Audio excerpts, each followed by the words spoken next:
Miss Gold with Geeks on Tour, and this tutorial video is about using an Android phone to scan paper documents and make a PDF. Now, sometimes just taking a photo would be good enough, but I really don't want this in my photos.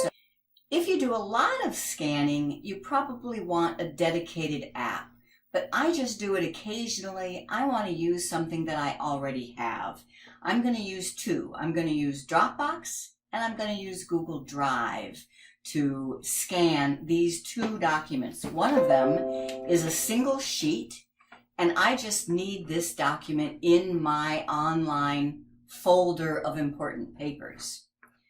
This one is a 4-page document that I got in an email, and the sender needed it signed and sent back. So those are the two reasons for scanning. Step one is put the paper on a contrasting background. So I'm putting the paper on black here, and then I'm going to use Dropbox. Dropbox is where we keep most of our important papers.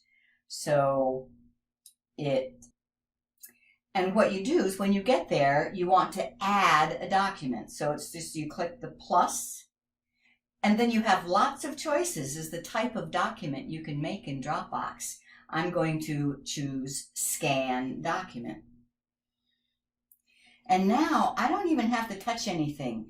Notice how it is giving a blue outline around the document. It is finding the edges.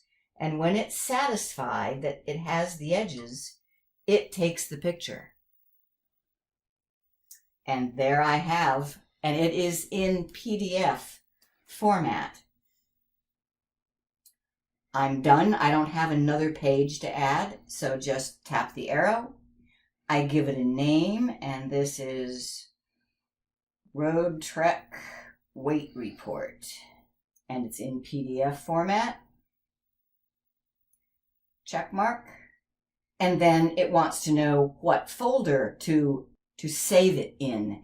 And the last time I did one, it was in these travel documents, and that is the one I want. So I'm done.